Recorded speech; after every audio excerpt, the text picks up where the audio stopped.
اللهم صل على سيدنا محمد وعلى آل سيدنا محمد وبارك وسلم. اللهم صل على سيدنا محمد وعلى آل سيدنا محمد وبارك وسلم. اللهم صل على سيدنا محمد وعلى آل سيدنا محمد وبارك وسلم. دنیا دار العمل ہے، آخرت دار الجزا ہے. دنیا دار الغرور ہے، آخرت دار السرور ہے. دنیا دار الفنا ہے، آخرت دار البقا ہے.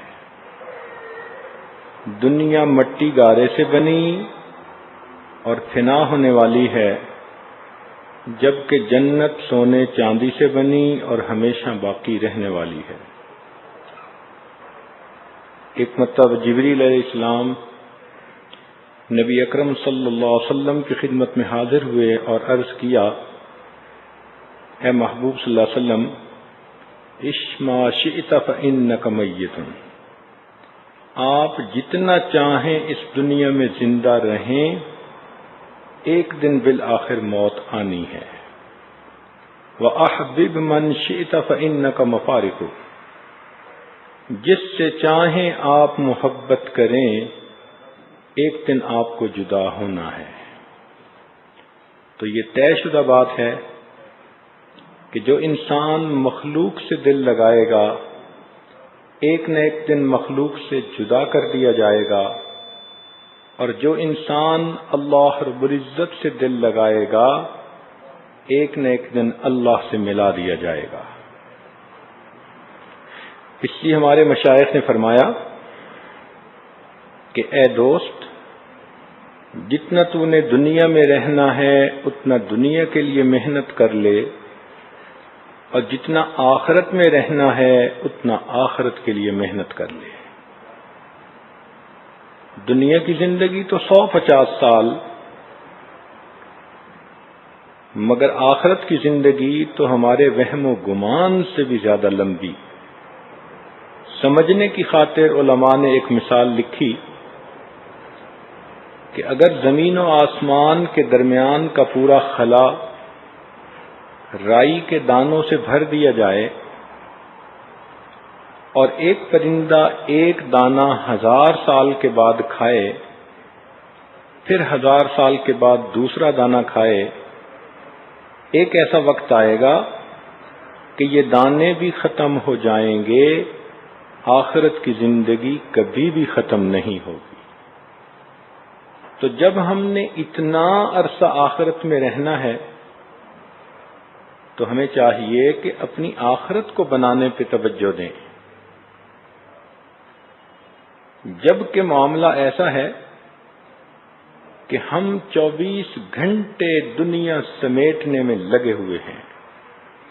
ہماری زندگی کو دیکھ کر یوں محسوس ہوتا ہے کہ یہ وہ شخص ہے جس نے گویا مرنا ہی نہیں، چونکہ ہماری ساری امیدیں، ساری آرزوئیں، ساری تمنائیں فقط اسی دنیا کے بارے میں ہوتی ہیں.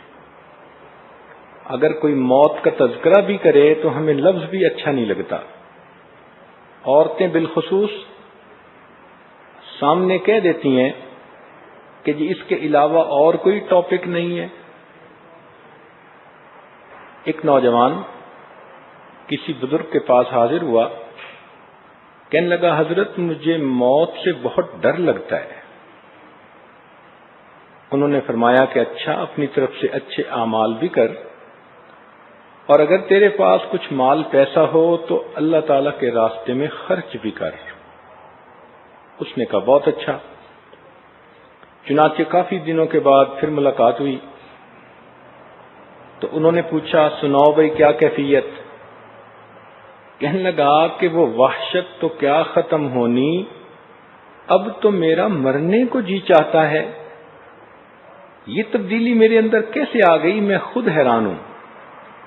تو ان بزرگوں نے فرمایا کہ دیکھو، دستور یہ ہے کہ انسان کا دل وہیں لگتا ہے جہاں اس کا سرمایہ ہوتا ہے. کیونکہ تم نے نیک اعمال کا سرمایہ آخرت میں بھیجا، اللہ کے راستے میں مال خرچ کیا، آخرت میں اس کا اجر بھیجا. اب آخرت میں تمہارا بینک بیلنس بن گیا، اب تمہارا بھی وہیں جانے کو جی چاہتا ہے. تو آج اگر ہم دنیا میں آخرت والے اعمال کر لیں تو پھر ہمیں موت اچھی لگے گی. اس لیے تو حدیث پاک میں فرما دیا کہ تحفۃ المؤمن الموت، کہ مومن کے لیے تو موت ایک تحفہ ہے. اور ایک اور حدیث پاک میں فرمایا الموت جسر، موت ایک پل ہے، یوصل الحبیب الی الحبیب، ایک دوست کو دوسرے دوست کے ساتھ ملا دیتی ہے، تو بندے کو اپنے پروردگار سے ملا دیتی ہے. تو اصل یہ ہے کہ ہم نیک اعمال کا ذخیرہ اکٹھا کریں تو پھر اس کمینی دنیا سے دل اچاٹ ہو جائے گا اور آخرت میں جانے کے لیے دل بے قرار ہو جائے گا. ہمارے ایک بزرگ فرمایا کرتے تھے، اے دوست، اگر تو اللہ رب العزت کے ہاں اپنا رتبہ معلوم کرنا چاہے تو یہ دیکھ کہ اس نے تجھے کس کام میں لگا رکھا ہے.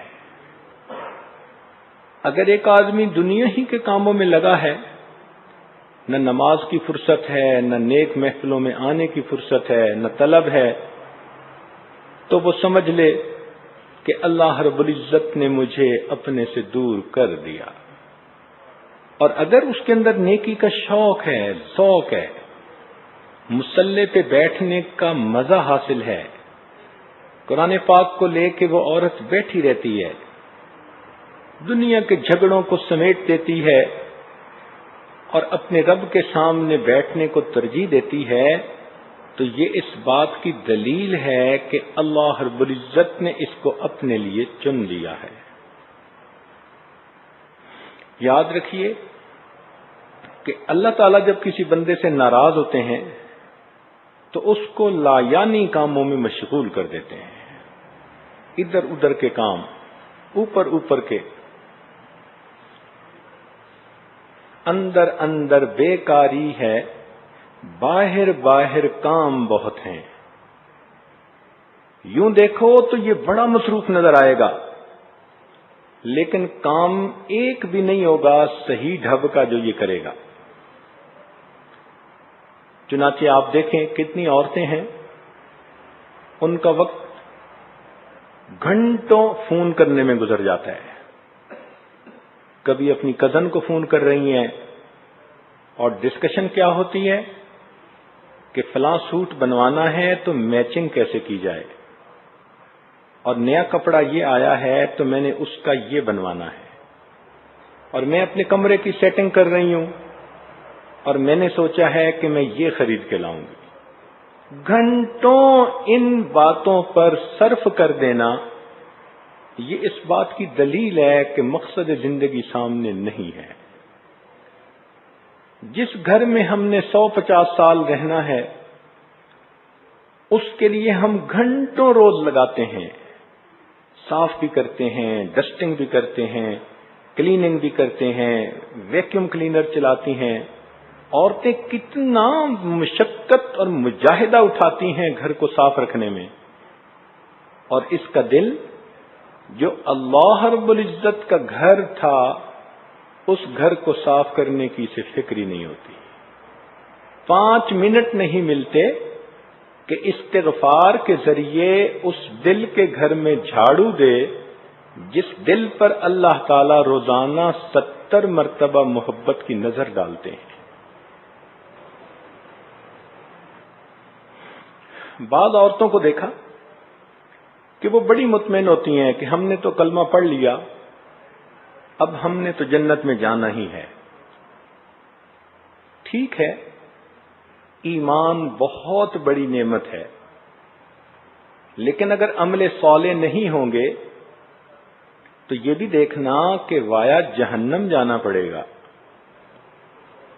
تو کیا اتنی تاب ہے، اتنی طاقت ہے کہ جہنم کی آگ کو اتنا عرصہ برداشت کر پائیں؟ حالت تو یہ ہے کہ دھوپ کی گرمی برداشت نہیں ہوتی، بھلا جہنم کی گرمی کہاں برداشت ہوگی؟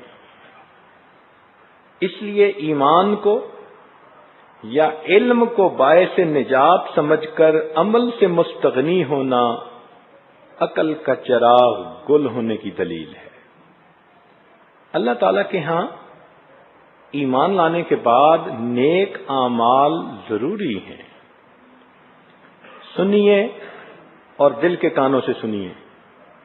اللہ تعالیٰ ارشاد فرماتے ہیں فَمَنْ كَانَ يَرْجُو لِقَاءَ رَبِّهِ، پس تم میں سے جو شخص چاہے اپنے رب سے ملاقات کرنا، فَلْيَعْمَلْ عَمَلًا صَالِحًا، اس کو چاہیے کہ وہ نیک اعمال خوب کر لے۔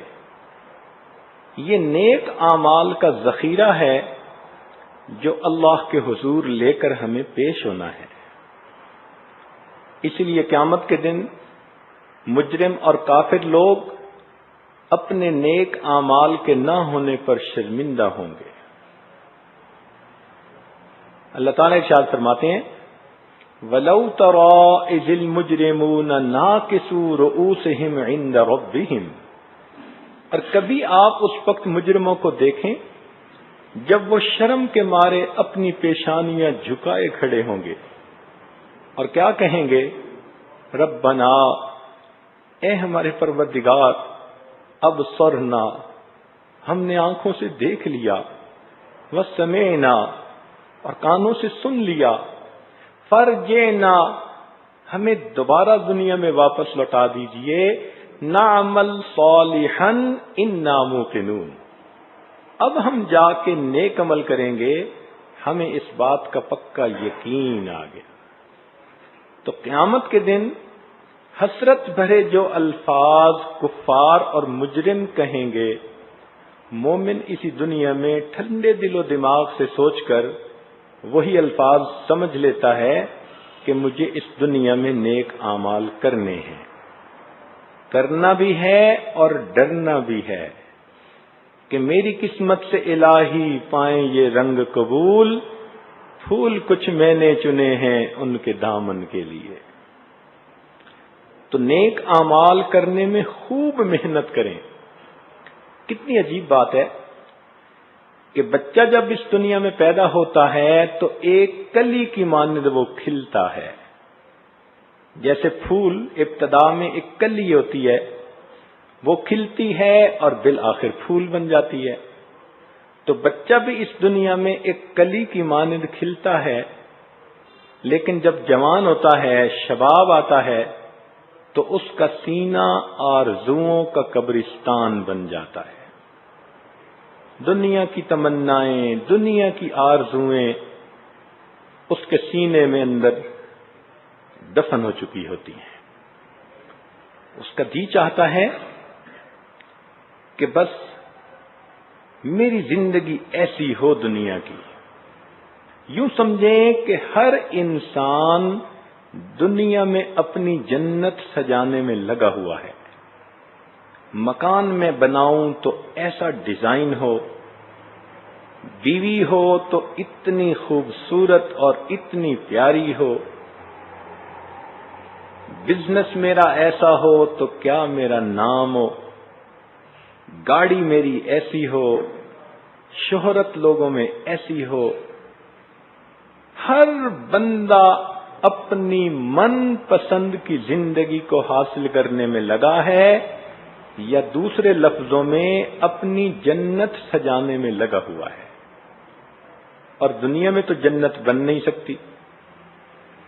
جن لوگوں نے اپنی من پسند کی جگہیں بنائیں اور ان کے پاس وسائل بھی تھے، وہ بھی ان جگہوں میں ہمیشہ نہ رہ سکے۔ چنانچہ ایک بادشاہ نے محل بنوایا، اتنا خوبصورت کہ اس میں کوئی بھی کمی کوتاہی نہ تھی۔ اس نے اعلان کروا دیا کہ جو شخص اس میں کوئی عیب نکالے گا میں اسے انعام دوں گا۔ ہزاروں لوگ آئے کوئی عیب نہ نکال سکے۔ ایک اللہ والے کو پتہ چلا، وہ تشریف لائے اور دیکھ کر کہنے لگے کہ اس محل کے اندر 2 عیب ہیں۔ تو بادشاہ نے پوچھا کون سے؟ وہ کہنے لگے بادشاہ سلامت، ایک عیب تو یہ ہے کہ یہ محل ہمیشہ نہیں رہے گا، اور دوسرا عیب یہ کہ تو اس محل میں ہمیشہ نہیں رہے گا۔ تو انسان جتنی بھی کوشش کر لے بالآخر دنیا سے جانا ہے۔ ایک شخص نے من پسند کا گھر بنوایا، لوگوں نے کہا بھی پارٹی دو، اس نے بہت پرتکلف پارٹی کا انتظام کیا، ایک تخت بنوایا کہ اس کے اوپر میں بیٹھوں گا اور دوستوں کے ساتھ خوش گپیاں ہوں گی۔ جب وہ تخت کے اوپر بیٹھا تو کسی نے دروازہ بڑے زور سے کھٹکھٹایا۔ اس نے اپنے خادم غلام کو بھیجا کہ جاؤ۔ وہ گیا تو دیکھا ایک بوڑھا کھڑا ہے، تو غلام نے بڑے سختی سے کہا او بڈھے، تجھے دروازہ کھٹکھٹانے کا سلیقہ بھی نہیں آتا؟ اس نے کہا اچھا اپنے مالک کو جا کر بتا دو کہ ملک الموت آئے ہیں۔ اب یہ الفاظ سن کر تو وہ غلام گھبرا گیا اور جلدی بھاگا اپنے مالک کے پاس، اور اس کے کان میں آ کر کہا کہ جی ایک بوڑھا کھڑا ہے اور وہ کہتا ہے کہ اپنے مالک کو بتاؤ کہ ملک الموت آئے ہیں۔ تو اچانک سن کر وہ بڑا پریشان ہوا اور اپنے غلام کو کہتا ہے کہ اس بوڑھے کو ادھر سے ہی بھگتا دو، جیسے آج کل کے وڈیرے امیر لوگ اپنے نوکروں کے ذریعے سے ہی بندے کو باہر سے ہی بھگتا دیتے ہیں، ملاقات کا وقت ہی نہیں آتا۔ تو جب اس نے اس کو کہا نا کہ اسے بھگتا دو، کسی طرح سمجھا بجھا کے بھیج دو، تو کیا دیکھا کہ وہ بوڑھا سامنے کھڑا ہے اور کہہ رہا ہے کہ میں وہ ہستی ہوں، جب ایک مرتبہ آتا ہوں تو کچھ لیے بغیر واپس نہیں جاتا۔ یہ کہہ کر اس مالک کی روح کو قبض کیا، ملک الموت تو چلا گیا، اور اتنا اچھا گھر بنوانے والا اپنے دوستوں کی دعوت کی محفل میں مردہ پڑا ہوا۔ دنیا میں اللہ تعالیٰ بندے کو سارے وسائل دے دیں، قارون کا خزانہ اسے مل جائے، تو بھی دنیا میں بندے کو من چاہی زندگی نہیں مل سکتی۔ وہ کیوں؟ کہ اگر یہ من پسند کی بیوی بھی اپنے لیے چن کے لائے تو وہ بیوی ہمیشہ جوان تو نہیں رہے گی، آخر بوڑھی ہو جائے گی۔ جوانی میں جو حور کی شکل رکھتی تھی، بڑھاپے میں اسی کی چھہارے جیسی شکل ہو جائے گی۔ کتنا بھی پیسہ ہو، بیماریوں کو بندہ ٹال تو نہیں سکتا، کبھی زیادہ کھانے سے بیمار، کبھی کم کھانے سے بیمار۔ موت کو روک تو نہیں سکتا خزانے کی وجہ سے، کبھی بچہ مرے گا، کبھی بھائی مرا، کبھی بہن مری، تو ان غموں کو بندہ ٹال تو نہیں سکتا۔ تو آپ خود غور کریں کہ اس دنیا میں من پسند کی زندگی ملنا ناممکن ہے۔ اس لیے اس دنیا کو دار السرور نہ سمجھیں، دار الغرور سمجھیں۔ یہ امتحان گاہ ہے، یہ چراگاہ نہیں ہے۔ ہم کام کے لیے دنیا میں آئے ہیں، ہمیں عمل کرنا ہے۔ دنیا کام کی جگہ ہے اور آخرت آرام کی جگہ ہے۔ بلکہ یوں کہنا چاہیے کہ دنیا کام کی جگہ ہے، قبر آرام کی جگہ ہے، اور جنت انعام کی جگہ ہے۔ اب چونکہ دنیا میں تو وہ انعام دیا ہی نہیں جا سکتا، اس لیے اللہ تعالیٰ نے ایمان والوں سے جنت کا وعدہ کیا۔ یہاں ایک نکتے کی بات عرض کرتا چلوں. اکمال الشیم میں یہ بات لکھی کہ ہمارا پروردگار اس سے بلند ہے کہ بندہ تو اعمال کے ذریعے نقد کا معاملہ کرے اور اللہ تعالیٰ اس کا اجر اور بدلہ قیامت کے ادھار پر چھوڑ دے. یہ کیسے ہو سکتا ہے کہ بندہ تو نقد عمل کر رہا ہے اور بدلہ دینے والا پروردگار قیامت کے ادھار کا وعدہ کرتا ہے؟ تو علماء نے لکھا کہ اس کی وجہ یہ ہے کہ اللہ رب العزت جو اجر دینا چاہتے ہیں وہ کمن اور کیفن اس دنیا میں دینا ممکن ہی نہیں. اب دیکھیے کہ سب سے جو کم درجے کا جنتی ہوگا اس کو اس پوری دنیا سے 10 گنا بڑی جنت ملے گی. تو پھر صالحین، صدیقین، انبیاء، رسولوں کی جنتوں کا کیا حال ہوگا؟ تو یہ ممکن ہی نہیں کہ اس دنیا میں وہ اجر سما سکے. پھر اس اجر کی کوالٹی ایسی ہے کہ وہ ہمیشہ باقی رہنے والا ہے، اور جب دنیا کے اوپر فنا کا دھبا لگ چکا تو وہ اجر یہاں مل ہی نہیں سکتا. اس لیے پروردگار فرماتے ہیں میرے بندے، انعام تو میں تمہیں اپنی شان کے مطابق دوں گا، اور ایسے انعام کو تو یہ چھوٹی سی دنیا اپنے اندر سمو ہی نہیں سکتی. تو چند دن ذرا صبر کر لے، جب میرے پاس آئے گا میں تیرا اکرام کروں گا. تو مہمان ہوگا اور میں تیرا میزبان ہوں گا. اور دستور یہی ہے کہ ہر میزبان اپنے درجے کے مطابق مہمان نوازی کیا کرتا ہے. کتنے خوش نصیب ہوں گے وہ لوگ جو جنت میں جا کر اپنے پروردگار کے مہمان بنیں گے.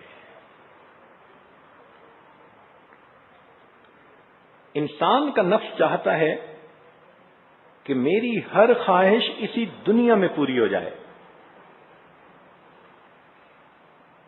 اور اللہ تعالیٰ چاہتے ہیں کہ میرا بندہ اس دنیا میں میری مرضی کو پورا کر لے، اب اس کے بدلے میں آخرت میں اس کی مرضی کو پورا کر دوں گا. تو نفس مٹانے سے یہ چیز حاصل ہوتی ہے. جب تک نفس مٹے گا نہیں، نفس مٹنے سے کیا مراد؟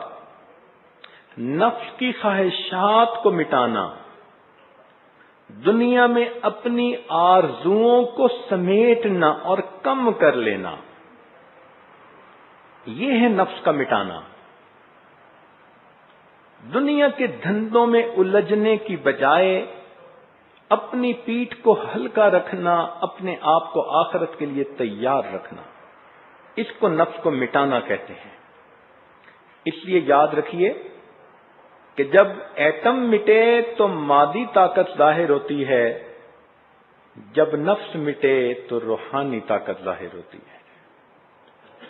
جب انسان اپنے شاکلہ کو توڑ لیتا ہے تو پھر اس کو مقام تسخیر نصیب ہو جاتا ہے.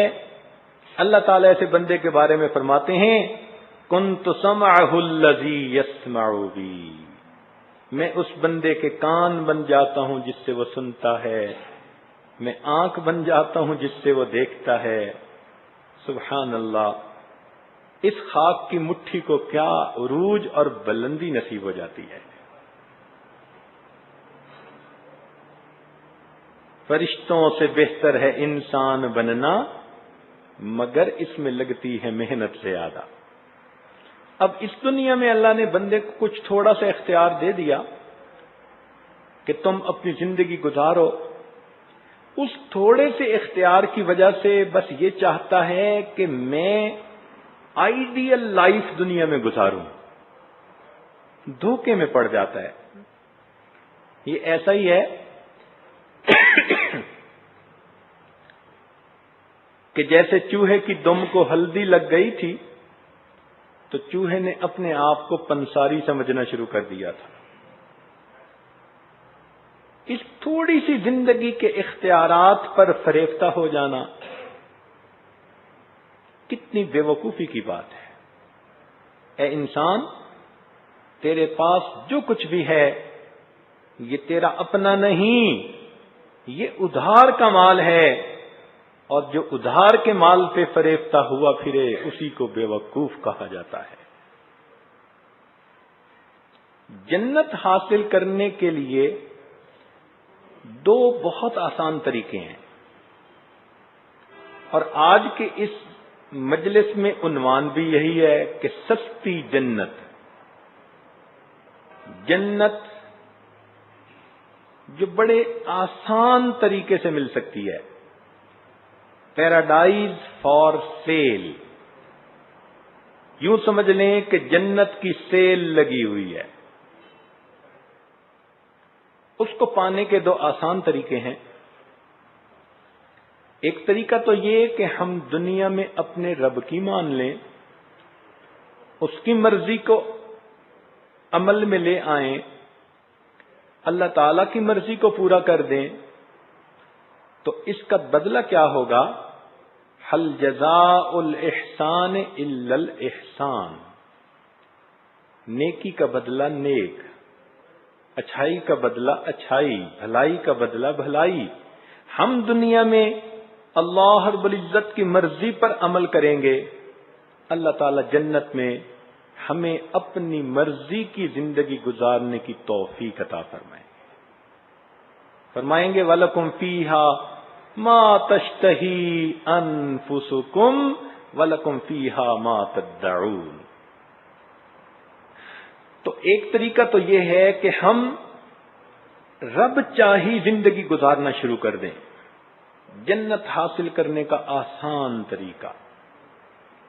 اور دوسرا طریقہ یہ ہے کہ اللہ رب العزت نے جو ہمیں یہ صلاحیتیں دی ہیں یہ ہمارے پاس امانت ہیں، آنکھوں کا دیکھنا، کانوں کا سننا، زبان کا بولنا، دل دماغ کا سوچنا، ہاتھ پاؤں کا آگے پیچھے ہلنا جلنا، یہ سب ہمارے پاس اللہ تعالی کی طرف سے دی ہوئی امانتیں ہیں۔ اب ہم کیا کریں کہ ایک دستور پر عمل کریں کہ ان تؤدوا الامانات الی اہلھا۔ اے ایمان والو، تم امانتوں کو ان کے اہل کے سپرد کرو۔ ان امانتوں کو ہم دنیا میں اللہ رب العزت کی منشا کے مطابق استعمال کریں، اللہ تعالی آخرت میں ان امانتوں کو کتنا گنا زیادہ بڑھا کر ہمیں واپس لوٹا دیں گے۔ دنیا کی نظر اگر ہم نے اللہ کے حکم کے مطابق استعمال کی تو موت کے وقت انسان سے یہ بینائی چھین لی جائے گی، اور اگر قیامت کے دن ثابت ہو گیا کہ اس نے تو نگاہیں اللہ کے حکم کے مطابق استعمال کی تھیں، اللہ تعالیٰ اس کو وہ نظر عطا کریں گے جو جنت میں اپنے رب کا دیدار کر سکے گی۔ اگر اس نے دنیا کے اندر اپنے کانوں کو اللہ رب العزت کے حکموں کے مطابق استعمال کیا تھا تو موت کے وقت یہ نعمت واپس لے لی جائے گی۔ موت نام ہے دنیا کی ان تمام نعمتوں کے سلب ہو جانے کا۔ پھر آخرت میں اللہ تعالی تفتیش فرمائیں گے۔ اگر ثابت ہو گیا کہ واقعی اس نے اپنے کانوں کو حکم خدا کے مطابق استعمال کیا، اللہ اس کو وہ سماعت عطا فرمائیں گے جو جنت میں اللہ رب العزت کی تلاوت سورہ یاسین کو سننے کا اعزاز پائے گی۔ اگر اس نے دنیا میں اپنا گھر حکم شریعت کے مطابق بنایا، حلال مال سے پردے کا خیال رکھا، نبی علیہ السلام کی سنتوں کا گلشن اور باغ بنایا اپنے گھر کو، تو موت کے وقت اس سے گھر لے لیا جائے گا، اور قیامت کے دن اس کی تفتیش ہوگی، سوال و جواب ہوں گے۔ اور اگر پتہ چل گیا کہ اس نے زندگی اللہ رب العزت کے حکم کے مطابق گزاری تھی تو اللہ تعالیٰ اس کے بدلے اس کو جنت کا ایسا گھر عطا فرمائیں گے جو ہمیشہ ہمیشہ اس کے ساتھ ہوگا۔ تو یوں سمجھیے کہ دنیا میں یہ اعضاء ہمارے پاس امانت ہے، ان کو ہم اچھا استعمال کر لیں تو آخرت میں اللہ تعالیٰ ان صلاحیتوں کو بڑھا کر ہمیں واپس لوٹا دیں گے۔ ایک چھوٹی سی مثال سے یہ بات شاید جلدی سمجھ میں آ جائے۔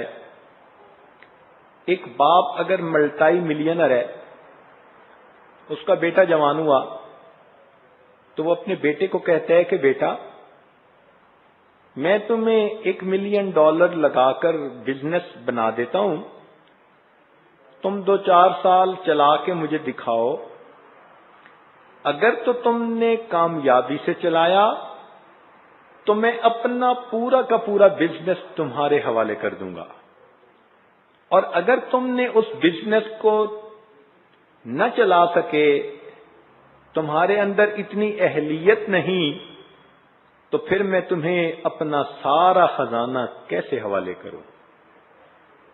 بالکل اسی طرح اللہ تعالی نے محدود صلاحیتیں اس دنیا میں بندے کو دیں۔ میرے بندے، تیرا امتحان یہ ہے کہ کیا ان صلاحیتوں کو تو ہماری مرضی کے مطابق استعمال کرتا ہے یا نہیں؟ جو کر لے گا، اللہ تعالی جنت میں ان صلاحیتوں کو کتنا گنا زیادہ بڑھا کر واپس عطا فرما دیں گے۔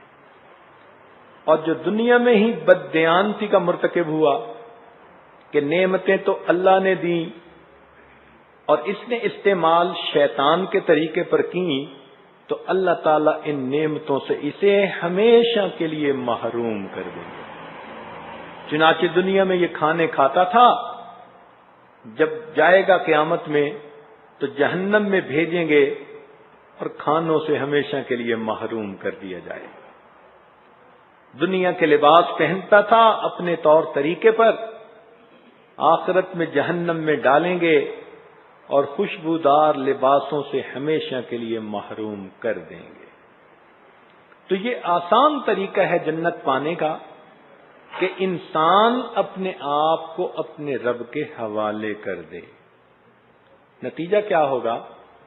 فرمایا وَفِيهَا مَا تَشْتَهِيهِ الْأَنفُسُ وَتَلَذُّ الْأَعْيُنُ، جنت میں سب کچھ ہوگا جو تمہارا نفس چاہے گا، اور وہ چیزیں ہوں گی جو تمہاری آنکھوں کو لذت دیں گی۔ چونکہ دنیا میں اس نے دنیا کی چمک دمک سے آنکھیں ہٹائی ہوں گی، اس کا بدلہ یہ ملے گا کہ اللہ تعالیٰ آخرت میں آنکھوں کو لبھانے والی نعمتیں عطا فرمائیں گے۔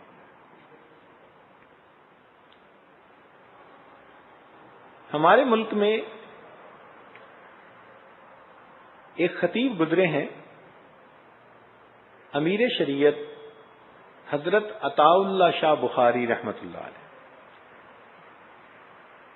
ہمارے حضرت مرشد عالم رحمۃ اللہ علیہ کے گہرے دوستوں میں تھے۔ دونوں کے قد ایک جیسے اونچے لمبے، اور دونوں بہت خوبصورت منور چہرے، اور جہاں کہیں پروگرام میں آتے تھے تو لوگ ان کے چہرے دیکھتے رہتے تھے، اور واقعی کہتے تھے کہ ان کو دیکھ کے ہمیں اللہ یاد آتا ہے۔ تو حضرت مرشد عالم رحمۃ اللہ علیہ ان کی بہت باتیں سنایا کرتے تھے۔ فرمانے لگے کہ وہ شاہ صاحب خطیب تو تھے ہی صحیح، وقت کے بہت بڑے ولی تھے، لیکن انہوں نے اپنی ولایت کو ظرافت میں چھپا رکھا تھا۔ چنانچہ خوش طبعی کی باتیں کرتے تھے، لوگوں کو ہنساتے رہتے تھے، تو عام لوگ ان کے ساتھ بہت فری ہو جاتے تھے۔ تو ہمارے حضرت فرماتے تھے کہ انہوں نے اپنی ولایت کو ظرافت کے پردے میں چھپایا ہوا تھا۔ بہت سمجھدار اور حاضر جواب شخصیت تھی۔ ایک مرتبہ انہوں نے کہیں بیان کیا تو جنت کا تذکرہ کرتے ہوئے فرمایا کہ وہاں ہر خواہش پوری ہوگی۔ تو ایک بوڑھا کھڑا ہو گیا مجمع میں سے اور کہنے لگا کہ شاہ صاحب ہر خواہش پوری ہوگی؟ انہوں نے کہا جی۔ کہنے لگا میں تو حقے کا عادی ہوں، تو کیا جنت میں مجھے حقہ بھی مل جائے گا؟ تو شاہ صاحب نے فوراً جواب دیا کہ ہاں بابا جی، حقہ بھی آپ کو مل جائے گا، لیکن اس کو جلانے کے لیے جہنم سے آگ لینے جانا پڑے گا۔ ایک مرتبہ شاہ صاحب ایک جگہ پہنچے جہاں ایک وکیل صاحب تھے جو بہت باتونی تھے اور وہ دین والوں کی کوئی قدر نہیں کرتے تھے۔ تو وکیل صاحب نے سمجھا کہ چلو آج شاہ صاحب کو بھی تھوڑا ٹف ٹائم دیتے ہیں۔ ان کو کیا پتا کہ شاہ صاحب آگے سے کیا ہیں۔ کہنے لگا شاہ صاحب مجھے کوئی ایسا طریقہ بتائیں کہ انسان کچھ کھائے بھی اور پیے بھی اور روزہ بھی نہ ٹوٹے۔ مجھے کوئی ایسا طریقہ بتائیں کہ انسان کھائے بھی اور پیے بھی تو روزہ بھی نہ ٹوٹے۔ شاہ صاحب نے کہا بہت آسان۔ تو حیران ہو کر پوچھا کہ وہ کیسے؟ فرمان لگے کہ میں ابھی تجھے جوتے لگانا شروع کر دیتا ہوں، آپ جوتے کھاتے رہنا، غصہ پیتے رہنا، آپ کا روزہ نہیں ٹوٹے۔ ایک مرتبہ شاہ صاحب بیان فرما رہے تھے تو وہ فرنگی کے بہت خلاف تھے۔ ہمارے اکابر کا یہی طریقہ رہا۔ تو ایک نوجوان اٹھا اور کہنے لگا کہ شاہ صاحب آپ کیا ہر وقت انگریز کو اپنا شو دکھاتے رہتے ہیں؟ چونکہ وہ بہت پرجوش تقریریں کرتے تھے۔ تو دوران تقریر کہنے لگا کہ شاہ صاحب آپ کیا ہر وقت انگریز کو شو دکھاتے رہتے ہیں؟ تو شاہ صاحب نے اسی وقت اپنی ٹانگ اٹھا کر پاؤں کا اشارہ کیا اور فرمان لگے کہ میرے بچے، میں انگریز کو شو نہیں دکھاتا، میں انگریز کو شو دکھاتا ہوں۔ تو اس قسم کے بہت سارے ان کی باتیں ہیں۔ ایک بات سنا کر چلے مضمون کی طرف آتے ہیں۔ آخری عمر میں ان کے بال ماشاءاللہ سفید ہو گئے تھے، تو سفر پر گئے بہت عرصہ کے لیے، کوئی مہینہ دو کے لیے۔ چنانچہ انہوں نے کیا کیا کہ کسی نے ان کو کوئی مہندی لا کے دی، بال کالا کر دینے والی۔ تو شاہ صاحب نے وہ لگا لی کہ بہت عرصے کے بعد گھر جا رہا ہوں، تو چلو بیوی ہمیشہ مجھے بڑھاپے میں دیکھتی ہے، آج ذرا جوانی کی شکل میں بھی دیکھ لے گی۔ اب جب وہ اس حالت میں اپنے گھر واپس آئے تو اچانک گھر آئے تو اہلیہ کی نظر پڑی، تو اس نے دیکھا کہ کوئی کالی داڑھی والا بندہ گھر میں داخل ہو گیا۔ تو اہلیہ نے فوراً پردہ کیا اور بھاگی۔ تو وہ اپنی اہلیہ سے کہنے لگے، او خدا کی بندی، میں نے تیرے لیے منہ کالا کیا اور تو بھی مجھ سے بھاگتی پھر رہی ہے۔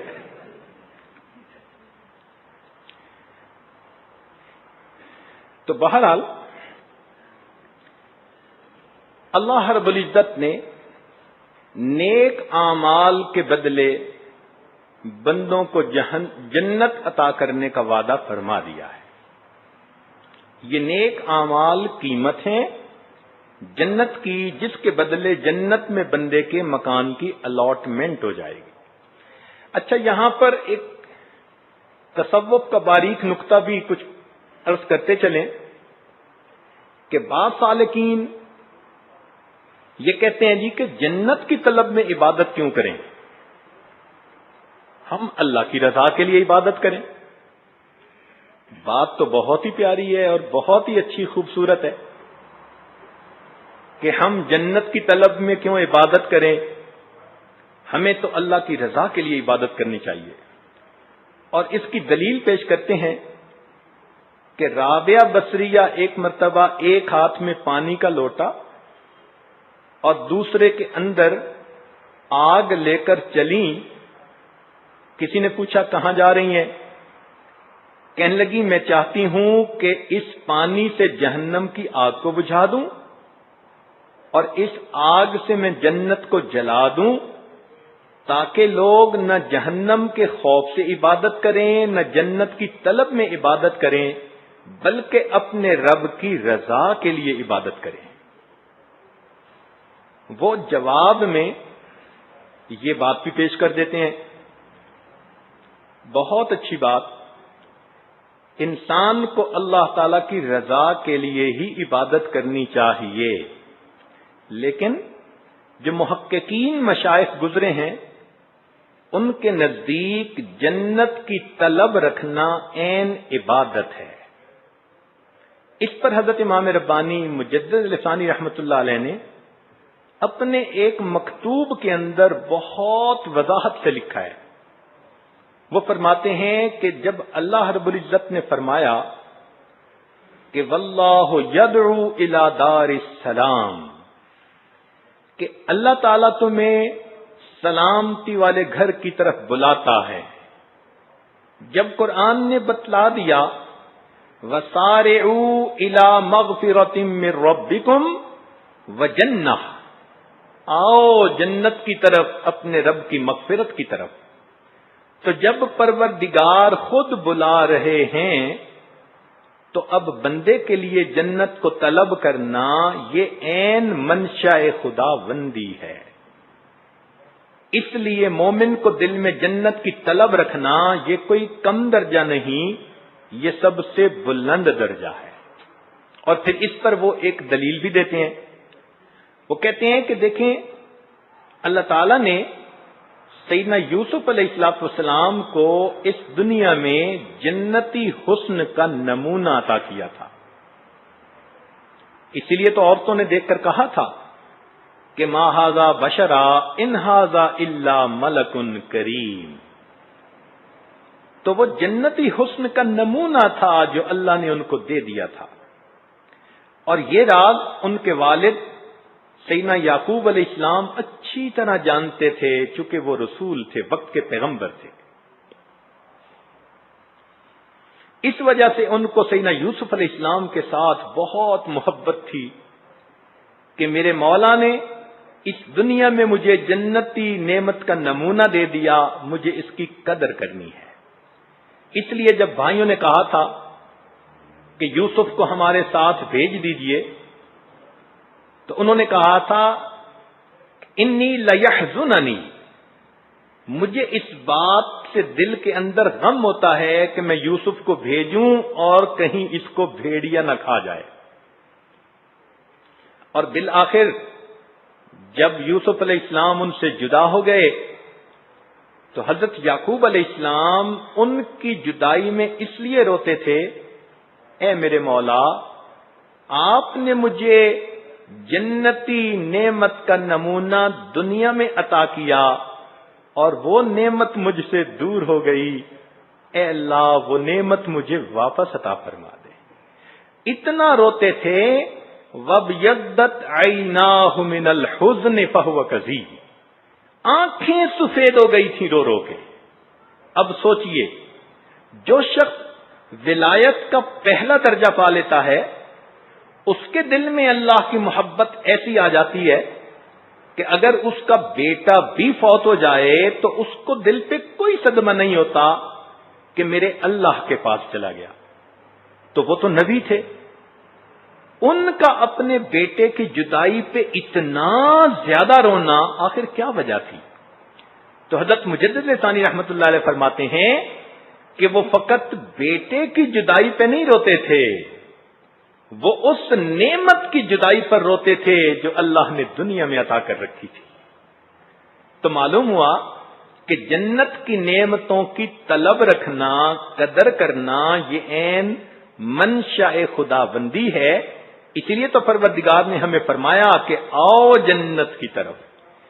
تو یہ ساری تفصیل لکھنے کے بعد امام ربانی مجدد ثانی رحمۃ اللہ علیہ فرماتے ہیں کہ رابعہ بیچاری اگر سر سے واقف ہوتی تو یہ حرکت نہ کرتی، وہ جان لیتی کہ جنت کی طلب کرنا بھی میرے مولا کی منشا کو پورا کرنا ہے۔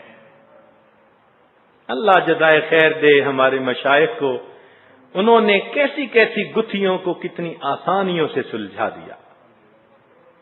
اس لیے حدیث پاک میں آتا ہے کہ نبی علیہ الصلوۃ والسلام نے ارشاد فرمایا کہ رمضان مبارک میں تم دعا مانگو، اللہم انی اسألک الجنہ، اے اللہ میں آپ سے جنت کا سوال کرتا ہوں۔ تو جنت کی امید رکھنا، طلب رکھنا، یہ عین منشاء خدا بندی ہے۔ اس لیے ہم اگر دنیا میں نیک اعمال کریں گے کہ اللہ رب العزت قیامت کے دن ہمیں اپنی وہ نعمت عطا فرمائے، تو یہ ہماری بہت بڑی خوش نصیبی ہوگی۔ چنانچہ قیامت کے دن جب نیک لوگ اللہ تعالیٰ کے پاس پہنچیں گے تو اللہ تعالیٰ ان کا استقبال کر کے ان کے نتیجے کا اعلان فرما دیں گے، فرمائیں گے یا عباد لا خوف علیکم اليوم ولا انتم تحزنون، اے بندو، اتنا یہ پیار کا صیغہ ہے، قربان ہونے کو جی چاہتا ہے کہ مالک و خالق اپنے بندوں کو اتنے پیار سے مخاطب کریں گے، یا عباد، اے بندو، اے وہ میرے بندو جو زندگی بھر میرے سامنے سجدہ ریز ہوتے رہے اور میرے سامنے اپنی پیشانیوں کو زمین پہ ٹیکتے رہے، آج تم میرے پاس آئے، لا خوف علیکم اليوم ولا انتم تحزنون، نہ آج تمہارے اوپر کوئی خوف ہے نہ تمہارے اوپر کوئی حزن ہے۔ اب یہاں دو لفظ استعمال کیے، ایک خوف کا، ایک حزن کا، ان دونوں میں فرق ہے۔ خوف ہوتا ہے باہر کا ڈر اور حزن ہوتا ہے اندر کا غم۔ تو فرمایا کہ نہ تمہیں باہر کی کسی چیز کا خوف ہے، نہ تمہیں اندر کا کوئی روگ ہوگا، کوئی غم ہوگا، تمہیں ہم ایسی جگہ رکھیں گے۔ طلباء کے لیے خوف ہوتا ہے مآت کا، آنے والے کسی صدمے کا خوف ہونا، جو آنے والی چیز ہو، اور حزن ہوتا ہے ما فات کا، جو فوت ہو چکی، یعنی جو گزر چکی اس کا غم وہ حزن کہلاتا ہے، اور کوئی آنے والا صدمہ ہو تو اس کا خوف کہلاتا ہے۔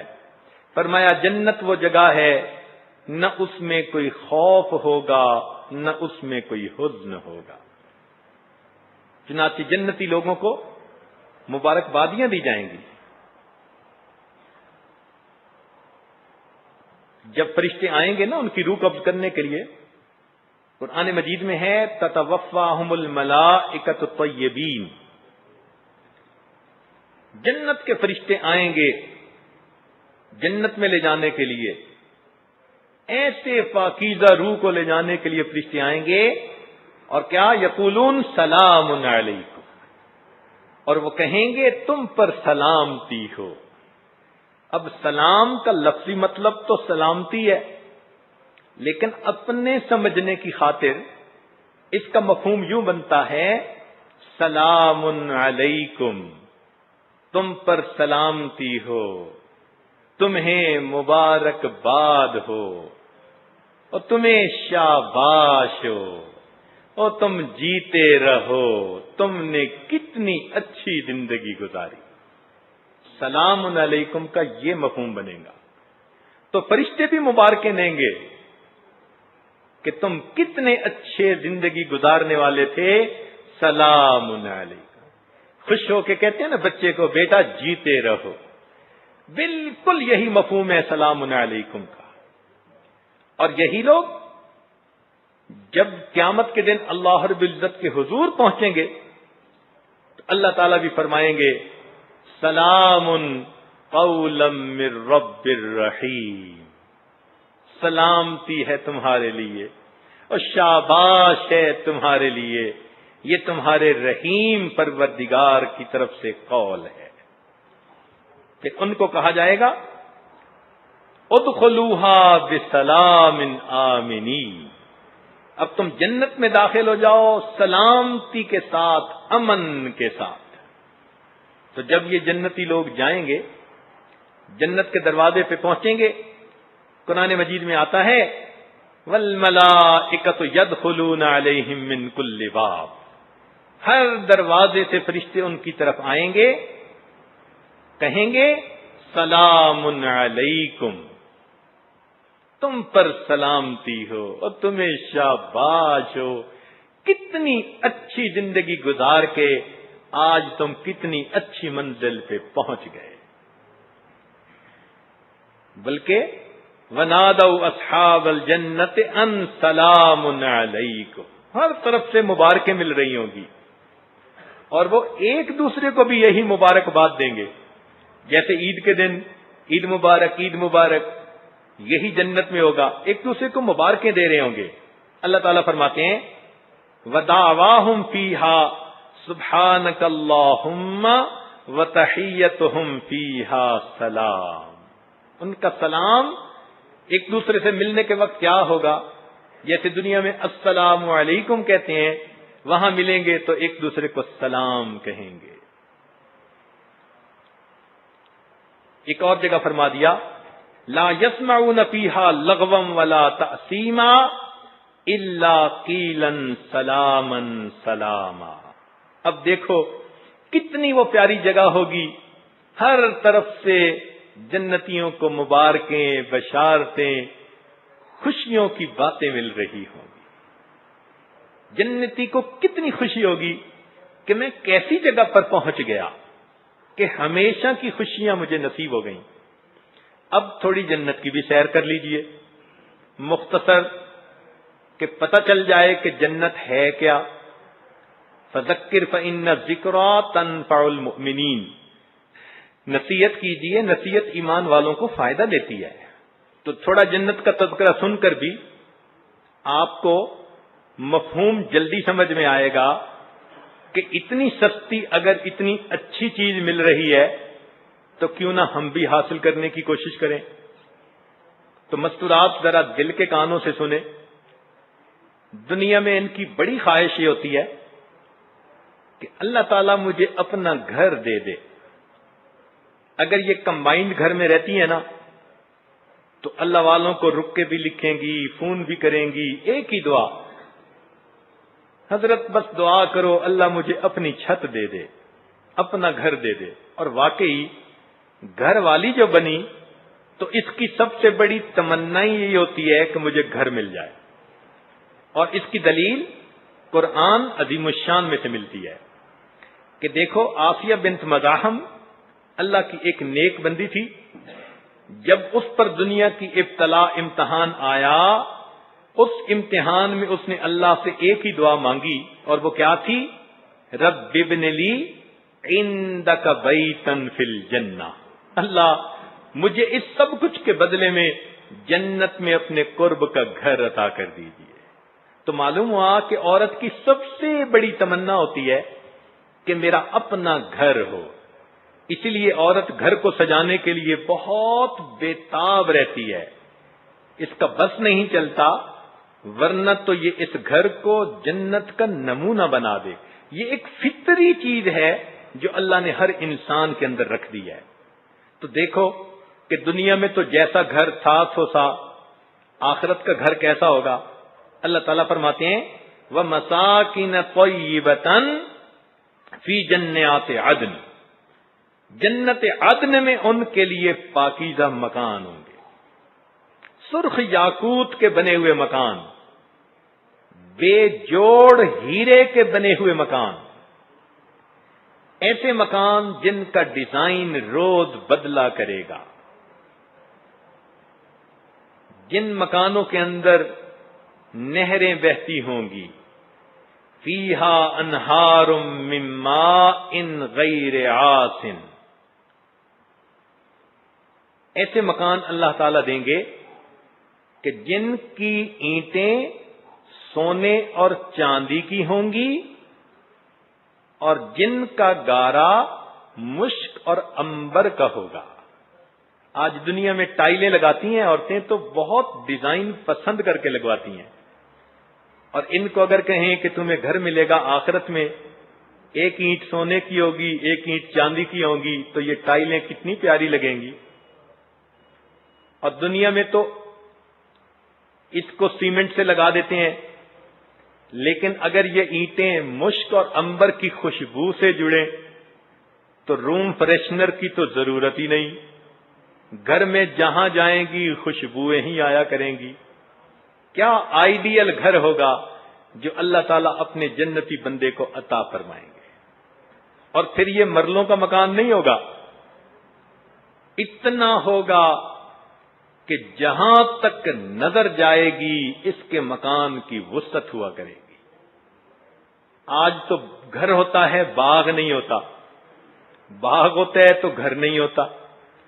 جنت کا وہ گھر ہوگا کہ باغ اس کے اندر ہوں گے، نہریں اندر ہوں گی، انجوائمنٹ کی جو ریکوائرمنٹس تھیں وہ سب اس کو گھر کے اندر نصیب ہوں گی۔ گاؤں تکیے لگے ہوں گے۔ آج تو دنیا میں صوفے پسند کرنے پڑتے ہیں، جنت میں اللہ تعالی نے تخت بنوائے ہوئے ہوں گے، اور ان کے اوپر یہ ایک دوسرے کے سامنے بیٹھیں گے۔ علی سرر متقابلین۔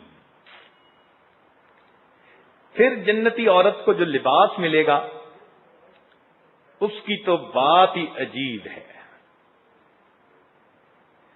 مردوں کے بارے میں فرمایا یحلون فیہا من اساور من ذہب ولؤلؤا ولباسہم فیہا حریر، کہ مردوں کو بھی ریشم کے لباس پہنائے جائیں گے اور مردوں کو بھی سونے کے کنگن پہنائے جائیں گے۔ اب بعض نوجوان اس پر حیران ہوتے ہیں کہ جی مرد کو سونے کے کنگن، اور حالت یہ ہوتی ہے کہ اگر ان کو کوئی قیمتی گھڑی مل جائے تو راڈو کی گھڑی لوگوں کو پہن کے دکھاتے پھرتے ہیں۔ بھئی یہ کنگن بھی جنت کی راڈو کی گھڑیاں ہیں، بندے کو اس سے خوشی ہوگی۔ تو لباس جنتی عورت کا ایسا ہوگا کہ اس کے ایک لباس میں سے 70,000 رنگ کی جھلک آئے گی۔ دنیا میں تو 2-4 شیڈ ہوتے ہیں اور انہی پہ کپڑے بن جاتے ہیں، تو عورتیں بیچاری مشکل سے جا کے مہینے بعد 2 بعد پھر ایک سوٹ خریدتی ہیں، اور پھر وہی دھو کے پہننے پڑتے ہیں۔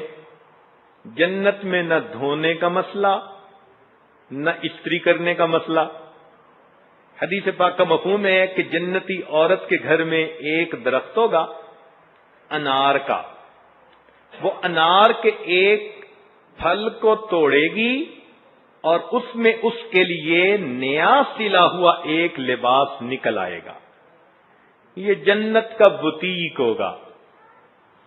جب عورت نے کپڑے بدلنے ہوں گے بس بوتیک میں سے ایک نیا سلا ہوا جوڑا نکل آئے گا۔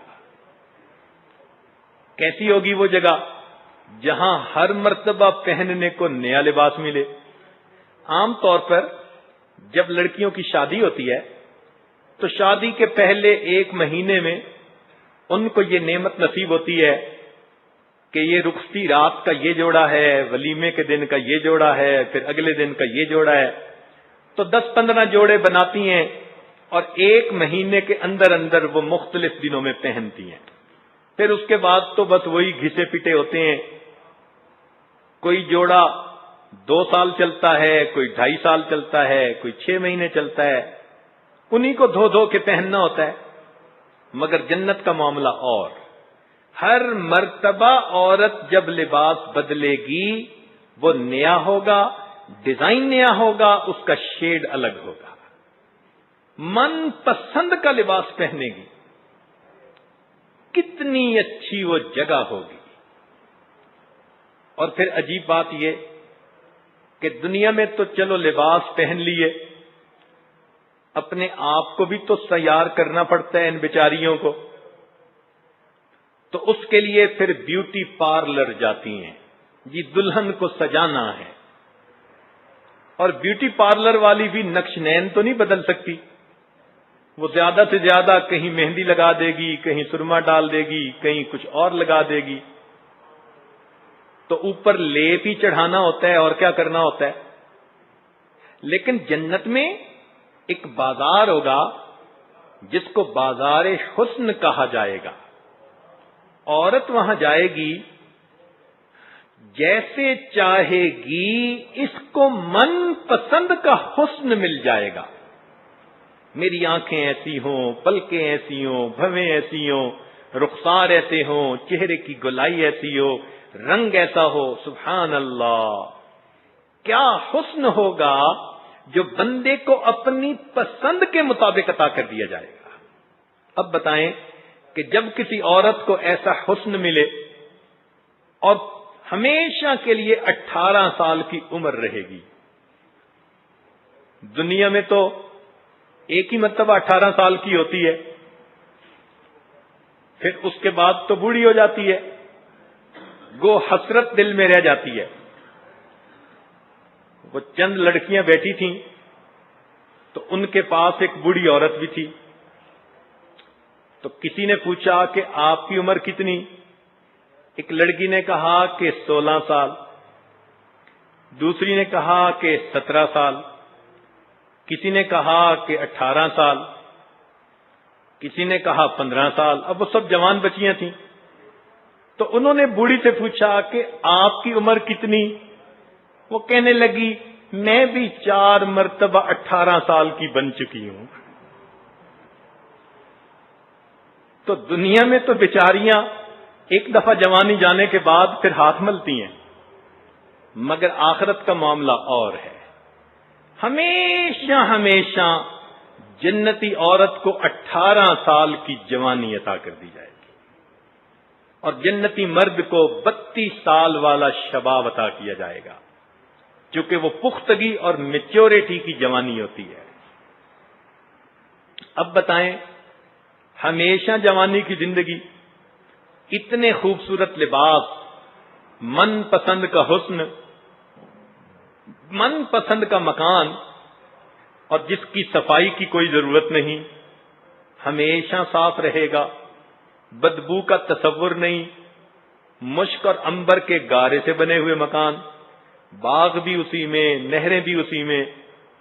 پھر دنیا میں تو کھانے پکانے کی بھی ایک تنگی اٹھانی پڑتی ہے، مہمان آئے تو مہمانوں کے مزے، مگر عورت تو 2 گھنٹے آگ کے پاس کھڑی ہوتی ہے۔ جنت میں ایسے نہیں ہوگا، جنت کے کھانے کچھ اور ہوں گے، خود بخود دسترخوان لگیں گے، جیسے دنیا میں دسترخوان ہم لگاتے ہیں نا۔ اب دیکھیں دنیا میں دسترخوان کیسے عورتیں لگاتی ہیں، دسترخوان بچھایا، اوپر برتن رکھے، پھر پانی لا کے رکھا، پھر کچھ کھانے پینے کی چیزیں لا کے رکھی، پھر کھانا لائے۔ ہو بہو یہی ترتیب قرآن مجید میں جنتی دسترخوان کی ہے۔ سنیے اور دل کے کانوں سے سنیے، اللہ تعالی ارشاد فرماتے ہیں وَكَأْسٍ مِّن مَّعِينٍ، یعنی برتن مشروبات والے۔ کیسے مشروبات؟ لا يصدعون عنها ولا ينزفون۔ پھر اس کے بعد وَفَاكِهَةٍ مِّمَّا يَتَخَيَّرُونَ، میوے آ جائیں گے جن کو یہ پسند کریں گے۔ پھر اس کے بعد وَلَحْمِ طَيْرٍ مِّمَّا يَشْتَهُونَ، دیکھا اب بھنے ہوئے گوشت آئیں گے، اب ڈشز آنی شروع ہو جائیں گی۔ تو ہو بہو وہی ترتیب ہے، مگر یہ لگانے کے لیے ان عورتوں کو خود تکلیف نہیں اٹھانی پڑے گی، بلکہ اس کے لیے جنتی خدام موجود ہوں گے۔ ان خادموں میں لڑکے بھی ہوں گے، لڑکیاں بھی ہوں گی۔ مردوں کی محفلوں میں لڑکے ہوں گے، جیسے دیندار گھروں میں ہوتا ہے، عورتوں کی محفلوں میں لڑکیاں ہوں گی۔ یا اللہ تعالیٰ چاہیں گے تو جیسے انسان ان کو چاہے گا استعمال کرے گا۔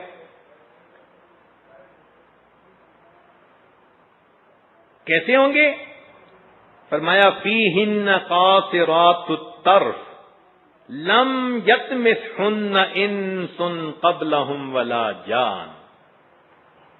اور جنتی عورت کو ایک خادمہ ملے گی، اس کا نام ہوگا حور عین. وحور عین کامثال اللؤلؤ المکنون. اور جنتی غلام ہوں گے، وَيَطُوفُ عَلَيْهِمْ وِلْدَانٌ مُخَلَّدُونَ. سبحان اللہ. کھانا کھائیں گے اور مشروبات پیئیں گے.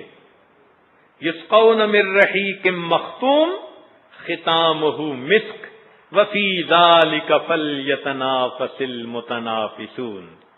اور یہ جو الفاظ ہیں نا، فی ذلک فلیتنافس المتنافسون، یہ بتا رہے ہیں کہ کامل حضرات جنت کی طلب رکھتے ہیں، اور غلبہ حال کی وجہ سے رابعہ نے کچھ اور بات کر ماری تھی. اور پھر کئی مرتبہ ایسا ہوتا ہے کہ آدمی مہمان کے پاس جائے، میزبان کے پاس، تو کبھی نوکر غلام پلا دیتے ہیں، اور کبھی وفور محبت میں میزبان خود بھی پلاتا ہے پانی اپنے ہاتھوں سے. جنت میں بھی اسی کا نمونہ. واہ میرے مولا. اللہ رب العزت فرماتے ہیں وَسَقَاهُمْ رَبُّهُمْ شَرَابًا طَهُورًا. اور ان کا پروردگار ان کو شراب طہور پلائے گا اور کہے گا ان ھذا کان لکم جزاء وکان سعیکم مشکورا. دیکھا، دنیا میں اگر کوششیں کی ہوں گی، اس کا بدلہ پھر جنت میں جا کر ملے گا. تو اللہ رب العزت کی طرف سے ایسی عجیب پیاری زندگی نصیب ہوگی. اب جنت کا ماحول کیسا ہوگا؟ دنیا میں تو یہ ہے نا کہ چلو انسان خوش رہنا بھی چاہے تو ارد گرد کا ماحول ہی بندے کو خوش نہیں رہنے دیتا.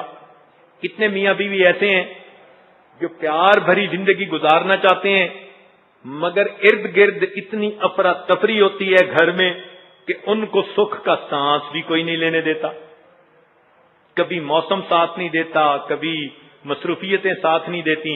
جنت کا ماحول کچھ اور ہوگا، پرسکون. اللہ تعالیٰ فرماتے ہیں یا یرون فیہا شمسا ولا زمہریرا. نہ بہت دھوپ ہوگی، نہ بہت زیادہ وہاں ٹھنڈک ہوگی، کوئی تنگی نہیں ہوگی. لا یمسنا فیہا نصب ولا یمسنا فیہا لغوب. ان کو کہہ دیا جائے گا لا یمسہم فیہا نصب وما ہم منہا بمخرجین. نہ ان کو کوئی تنگی پہنچے گی اور نہ کبھی وہ جنت میں سے نکالے جائیں گے. فی سدر مخضود وطلح منضود وظل ممدود وفاکہۃ کثیرہ لا مقطوعۃ ولا ممنوعہ وفرش مرفوعہ. کیا نعمتیں ہوں گی. پھر ان سے ایک اور بڑی نعمت ہوگی، وہ ہوگی اللہ رب العزت کا دیدار نصیب ہونا. اس کی تو لذتوں کا کہنا ہی کیا. اللہ تعالیٰ فرماتے ہیں وجوہ یومئذ ناظرہ، چہرے اس دن تر و تازہ ہوں گے، الی ربہا ناظرہ، اپنے رب کی طرف ٹکٹکی باندھ کے دیکھ رہے ہوں گے. پھر اللہ تعالیٰ اپنی خوشی کا اظہار فرمائیں گے، اور یہ ایمان والوں کے لیے نعمتوں کی تکمیل ہوگی. فرمائیں گے کہ میں تم سے راضی اور میرے بندو تم مجھ سے راضی.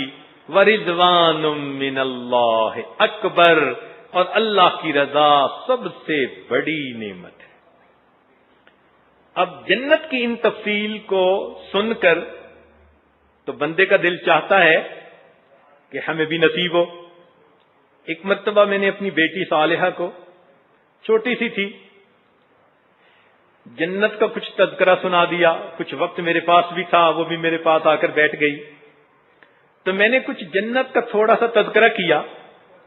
تو جب میں خاموش ہوا تو بڑے معنی خیز نظروں سے مجھے دیکھنے لگی. میں نے پوچھا بیٹی کیوں دیکھ رہی ہو؟ کہنے لگی ابو چلیں جنت میں. تو واقعی ایسی بات ہے کہ جنت کے تذکرے سن کر، یعنی چھوٹی سی بچی تھی وہ، چند سال کی، تو اس کا بھی دل کہنے لگا کہ مجھے کہنے لگی ابو چلیں پھر ابھی جنت میں چلتے ہیں. ایسی جنت اگر اللہ عطا فرما دے تو بندہ تو ابھی اس دنیا سے جانے کے لیے تیار. لیکن یہ جنت ملتی کیسے ہے اس کے بارے میں بھی ذرا سن لیجئے. پہلی بات تو یہ کہ دو چیزیں ہیں جنت میں جانے کے لیے ضروری. ایک ایمان اور دوسرا نیک اعمال. ایمان جنت کی کنجی ہے اور نیک اعمال اس کنجی کے تھریڈز ہیں جن سے تالا کھلتا ہے. الحمدللہ اللہ تعالیٰ نے ہم سب کو ایمان کی سعادت عطا فرمائی. اس پر ہمیں اللہ تعالیٰ کا شکر ادا کرنا چاہیے اور اس ایمان پر ہمیں پکا رہنا چاہیے. اس لیے امام اعظم ابو حنیفہ رحمۃ اللہ علیہ کو اللہ نے بڑی بصیرت عطا فرمائی تھی. ان سے کسی نے پوچھا تھا کہ آپ اپنے ایمان کے بارے میں کیا کہتے ہیں؟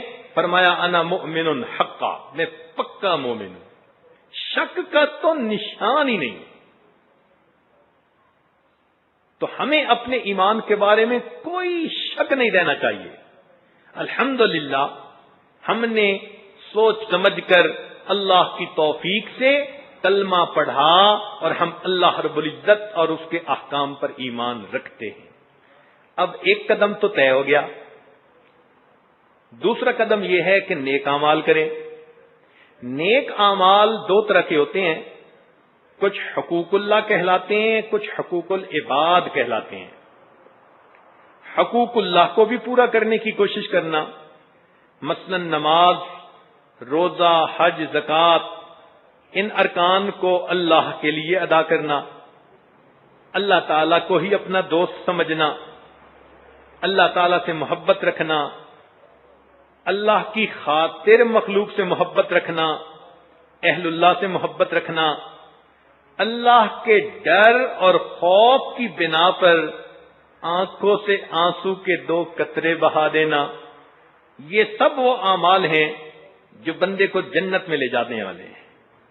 حقوق العباد میں ہر ایک کے ساتھ خیر خواہی کرنا، والدین کی خدمت کرنا، اہل و عیال کا خیال رکھنا، پڑوسی سے حسن سلوک کرنا، یتیموں، بیواؤں، معذوروں، بے سہاروں کے ساتھ ہمدردی کرنا، بیماروں کی عیادت کرنا، بھولے بھٹکے کو راستہ دکھانا، بھوکے کو کھانا کھلانا اور پیاسے کو پانی پلانا. بنی اسرائیل کی ایک فاحشہ عورت نے، زانیہ عورت نے پیاسے کتے کو پانی پلایا تھا، اس پر اللہ نے اس کی مغفرت فرما دی تھی. تو آپ سوچئے کہ یہ عمل اللہ تعالیٰ کو کتنا اچھا لگے. ان حقوق اللہ اور حقوق العباد کو پورا کرنے کے لیے اخلاق عظیمہ کی ضرورت ہے.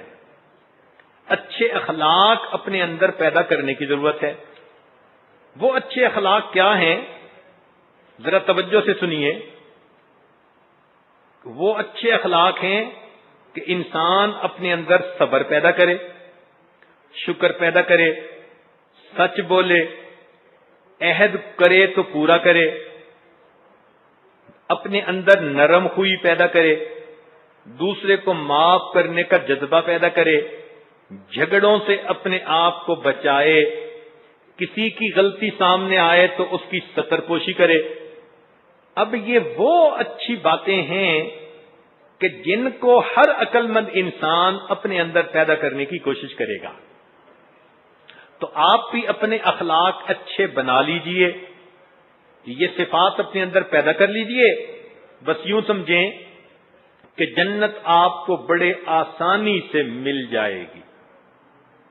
اور اگر آپ محسوس کریں کہ طبیعت میں غصہ زیادہ ہے، حسد ہے، ہٹ دھرمی ہے، اس قسم کی باطنی بیماریاں اندر ہیں، تو اس کا بھی علاج، پہلا علاج تو یہ کہ اپنے خاوند کی خدمت میں اپنے آپ کو لگا دیں. یہ آج پہلے بھی کئی مرتبہ کہہ چکا کہ ہر عورت کے دو پیر ہوتے ہیں. ایک ہوتا ہے پیر بیت، با یا تا یعنی گھر کا پیر، اس کا نام خامد ہوتا ہے، اس کو خوش رکھے. آدھا سلوک تو اسی میں ہی طے ہو جاتا ہے. اس کا غصہ برداشت کر لے، اس کو خوش رکھنے کے لیے اپنے آپ کو مشقت میں ڈال لے، اس کو منا لے، اپنے آپ پہ جبر کر لے اور اس کے جو ہے وہ دل کو راضی کر لے. تو کئی عورتوں کا سلوک تو اسی میں طے ہو جاتا ہے پیر بیت کی وجہ سے. اور اگر کچھ بقیہ رہ جائے تو پھر پیر بیعت کا تعلق ہوتا ہے کہ بیعت کرنا کسی سے اور پھر ان کے بتائے ہوئے معمولات پر چلنا. تو اگر آپ محسوس کرتی ہیں کہ روحانی اعتبار سے آپ کے اندر بیماریاں ہیں تو جہاں بھی آپ کا دل ٹھکے کسی اللہ والے کے ساتھ اپنا تعلق رکھیں روحانی قلبی طور پر اور ان کے بتائے ہوئے اعمال پر چلیں. یاد رکھیں مردوں کے لیے قرب جسمانی ہوتا ہے، عورتوں کے لیے قرب روحانی ہوتا ہے. عورتیں کئی دفعہ فیل کرتی ہیں کہ جی مرد تو زیادہ بیٹھتے ہیں، زیادہ باتیں سنتے ہیں، ہمیں تو موقع ہی نہیں ملتے. یاد رکھیں بہت لوگ ایسے ہوتے ہیں قلیل اللقاء ہوتے ہیں مگر کثیر التعلق ہوتے ہیں. ملنا تھوڑا ہوتا ہے مگر ان کا تعلق بہت گہرا ہوتا ہے. تو اس لیے عورتیں اپنے گھروں میں رہتے ہوئے روحانی قلبی رابطہ تعلق رکھیں اور ان اعمال پر عمل کریں تو انشاءاللہ اخلاق اللہ تعالی سنوار دیں گے اور ان کی وجہ سے اعمال کرنے آسان ہو جائیں گے.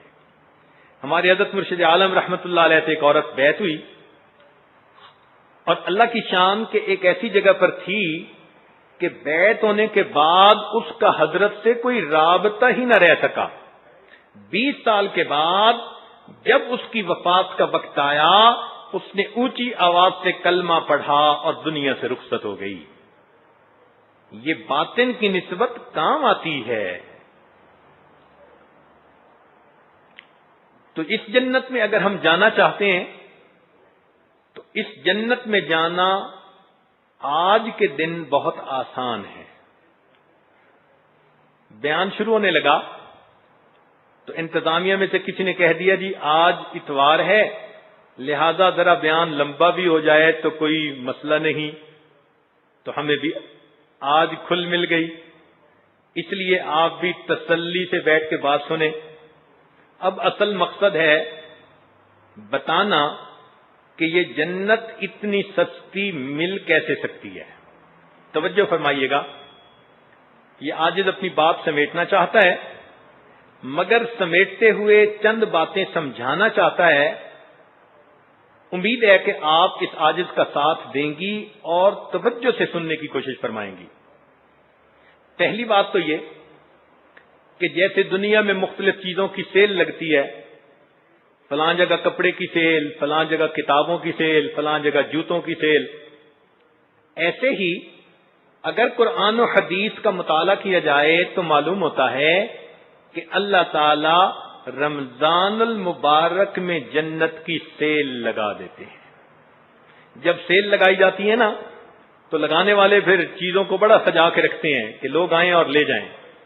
لو اللہ تعالیٰ بھی جنت کو سجاتے ہیں رمضان میں. حدیث پاک میں آتا ہے کہ رمضان المبارک میں روزانہ جنت کو سجایا جاتا ہے اور خوشبوؤں کی دھونی دی جاتی ہے کہ میرے اس امت مذنبہ کے گناہگار بندے شاید توبہ کر کے جنت میں آنے کے لیے دعائیں کریں، کوششیں کریں. تو دینے والا پروردگار جنت کو سجا چکا اور اب اس انتظار میں ہے کہ رجسٹریشن کی اپلیکیشن کون فل کرتا ہے. کئی جگہ کالونیاں بنتی ہیں نا تو لوگ جاتے ہیں تو ایک بڑا سارا سائن لکھا ہوتا ہے رجسٹر ناؤ. اس کا کیا مطلب ہوتا ہے کہ جو لوگ اس کالونی میں گھر خریدنا چاہتے ہیں نا وہ اب جا کے اپنے نام کی انٹری کروا دیں. بالکل اسی طرح رمضان المبارک میں اللہ تعالی کی طرف سے یہ اعلان ہے، اے میرے ایمان والے بندو، اتنی پیاری جنت جو میں نے تمہارے لیے بنائی، اس کے لیے رجسٹر یور سیلف ناؤ، اپنے آپ کو رجسٹر کروا لو۔ اور یہ رجسٹر کیسے کروا سکتے ہیں؟ کہ ہم پچھلے گناہوں سے توبہ کر لیں، آئندہ اللہ تعالیٰ کے حکموں کے مطابق زندگی گزارنے کی نیت کر لیں، اور ایک درخواست اللہ کے ہاں بھیج دیں، ایک ای میل بھیج دیں، ایک میسج بھیج دیں، اللہم انی اسألک الجنہ۔ یہ چند الفاظ کا جو میسج ہے یا ای میل ہے، بس اس ای میل پر اللہ تعالیٰ جنت الاٹ فرما دیں گے۔ اتنی سستی جنت آج مل رہی ہے۔ اور ویسے بھی انشاءاللہ آج کی رات شب قدر کی طاق راتوں میں سے ایک رات ہے، اللہ تعالیٰ اسے ہمارے لیے شب قدر بنا دے۔ تو آج کی رات بالخصوص اللہ تعالیٰ کے سامنے اپنے آپ کو پیش کر دیجئے، پچھلے گناہوں کی سچی توبہ اور آئندہ نیکوکاری کی نیت، اور اللہ تعالیٰ کے سامنے یہ اپنی دعا ضرور کریں، اللہم انی اسألک الجنہ، اے اللہ میں آپ سے جنت کی طلبگار ہوں۔ جب اللہ کی بندی اللہ کے سامنے بیٹھ کر یہ فریاد کرے گی اور اپنے گناہوں پہ آنسو بہائے گی، تو یہ میسج جیسے ہی نکلے گا اللہ رب العزت کے ہاں جنت کی الاٹمنٹ کر دی جائے گی۔ جنت سستی کیوں ہے؟ جب یہ اتنی قیمتی ہے اور اتنی اعلیٰ ہے اور اتنی اچھی ہے، تو پھر دل میں سوال پیدا ہوتا ہے کہ پھر اتنی سستی کیوں؟ سستی ہونے کی دو وجوہات ہیں۔ ایک وجہ تو یہ کہ نبی علیہ الصلوۃ والسلام نے ارشاد فرمایا، قیامت کے دن سب ایمان والوں کی، جنتیوں کی 120 صفیں ہوں گی، جن میں سے 80 صفحیں میری امت کی ہوں گی، یعنی 120 لائنز بنیں گی، ان میں سے 80 لائنز وہ میری امت کی ہوں گی۔ یعنی آدم علیہ السلام سے لے کر حضرت عیسیٰ علیہ السلام تک جتنے بھی لوگ جنت کے اہل ہوں گے، ان کی تعداد 40 صفیں، اور اس امت محمدیہ کے جو لوگ جنت میں جائیں گے ان کی تعداد 80 صفیں۔ کتنی مزے کی بات ہے۔ بلکہ یہاں ایک علمی نکتہ کہ جنت چونکہ حضرت آدم علیہ السلام کی میراث ہے، اس لیے اللہ تعالیٰ فرماتے ہیں تلک الجنت التی نورث من عبادنا من کان تقیا، یہ جنت ہے، ہم اپنے متقی بندوں کو اس کا وارث بنا دیں گے۔ یہ نہیں کہا اس کا مالک بنا دیں گے، وارث۔ اور وراثت کا لفظ استعمال ہوتا ہے جو باپ دادا کی جائیداد ہوتی ہے۔ ہم دوسرے لفظوں میں یوں کہہ سکتے ہیں کہ جنت ہمارے باپ حضرت آدم علیہ السلام کی جائیداد ہے۔ یہ ایمان والوں میں تقسیم ہوگی، مگر تقسیم کے اصول ہوتے ہیں۔ بیٹی کو 1 حصہ اور بیٹے کو 2 حصے۔ بیٹی کے حصے کو مادینہ حصہ کہتے ہیں، مادہ سے، اور بیٹے کے حصے کو نرینہ حصہ کہتے ہیں، نر سے۔ تو یوں وراثت کی تقسیم کا اصول ہے۔ اب ذرا سوچئے کہ جنت آدم علیہ السلام کی وراثت تھی، ان سے لے کر حضرت عیسیٰ علیہ السلام تک جتنے انبیاء آئے ان سب کی 20 صفیں ہوں گی، اور اکیلے سیدنا رسول اللہ صلی اللہ علیہ وسلم کی 40 صفیں، ان سب کو مادینہ حصہ ملے گا اور ہمارے آقا کو نرینہ حصہ مل جائے گا۔ اس لیے نبی علیہ السلام نے فرمایا کہ اللہ تعالیٰ نے ہر نبی علیہ السلام کو ایک دعا کا اختیار دیا کہ جیسے مانگیں گے وہ دعا اسی طرح قبول کی جائے گی۔ تو سب انبیاء نے دعائیں مانگی، صحابہ نے عرض کیا، اے اللہ کے نبی صلی اللہ علیہ وسلم، آپ نے کون سی دعا مانگی؟ فرمایا کہ میں نے اپنی دعا کو ذخیرہ بنا لیا، میں قیامت کے دن اللہ رب العزت کے سامنے دعا مانگوں گا اور اس وقت تک جنت میں نہیں جاؤں گا جب تک کہ میرا آخری امتی بھی جنت میں نہیں چلا جائے گا۔ تو اس محبوب رب العالمین کی امتی ہونے کا یہ صدقہ ہے کہ اللہ رب العزت نے اس امت کے لیے جنت میں جانا آسان کر دیا ہے۔ آسانی سے جنت مل جاتی ہے، سستی جنت مل جاتی ہے۔ اللہ اکبر۔ پچھلے دنوں عمرے کے سفر پہ جانا ہوا تو اپنی فیملی کے 15-20 لوگ تھے، پوری جماعت تو 100 سے زیادہ تھی۔ تو قدرتاً وہ جو اپنی فیملی کے لوگ تھے ان سب کے پاسپورٹ اس عاجزی کے ہاتھ میں تھے۔ تو جب ایئرپورٹ پہ داخل ہونے لگے تو وہاں پر ٹکٹیں چیک کرتے ہیں، تو اس عاجز نے اس کو ٹکٹ دکھائی اور خود اندر قدم رکھ کے کھڑا ہو گیا، اور باقی سارے ایک ایک کر کے آتے رہے۔ وہ مجھ سے پوچھتا رہا یہ آپ کے ساتھ ہیں، آپ کے ساتھ ہیں، میں بتاتا رہا ہاں ہاں۔ جب سب فیملی کے لوگ چلے گئے تو چھوٹا بیٹا سیف اللہ میرے قریب آیا اور کان میں کہنے لگا، ابو آج بات سمجھ آ گئی۔ میں نے پوچھا بیٹا کیا؟ کہنے لگے قیامت کے دن بھی یہی ہوگا۔ آج آپ اندر قدم رکھ کے کھڑے ہو گئے نا، اور ساری فیملی کو کہتے رہے یہ بھی میرا ہے، یہ بھی فیملی، یہ بھی فیملی، سب اس نے اندر جانے دیے۔ تو قیامت کے دن لگتا ہے کہ نبی علیہ السلام بھی جنت میں قدم رکھ کر کھڑے ہو جائیں گے اور کہیں گے یہ بھی جنتی میں، یہ بھی میرا امتی ہے، یہ بھی امتی ہے۔ جتنوں کو فرمائیں گے سب جنت میں داخل ہو جائیں گے، تب آقا آگے تشریف لے جائیں گے۔ اللہ اکبر کبیرہ۔ واقعی عبرت کی نظر اللہ عطا فرما دے تو اسی دنیا میں یہ باتیں انسان کو قدم قدم پہ سمجھ آ جاتی ہیں۔ اب ایک آخری بات کہ جنت اتنی سستی کیوں ہے؟ ممکن ہے کہ عورتوں کے لیے سمجھنا ذرا مشکل ہو، لیکن علماء طلباء کے لیے سمجھنا آسان ہوگا۔ ہے نکتے کی بات کہ جنت اتنی سستی کیوں ہے؟ اللہ تعالیٰ کے ہاں ایک دستور ہے، جیسے کرنی ویسے بھرنی، عدلے کا بدلہ، اس کو کہتے ہیں ٹٹ فار ٹیٹ۔ تو جیسا بندہ اللہ کے ساتھ معاملہ کرتا ہے اللہ تعالیٰ بندے کے ساتھ ویسا ہی معاملہ فرماتے ہیں۔ تو جیسی کرنی ویسی بھرنی، یہ ایک دستور ہے اللہ کے ہاں۔ اس کو سمجھانے کے لیے ایک مثال پہلے عرض کر دیتا ہوں، پھر بات سمجھ آ جائے گی۔ وہ کیا کہ بنی اسرائیل کو جب حضرت موسیٰ علیہ السلام نے کہا کہ تم اللہ پہ ایمان لے آؤ،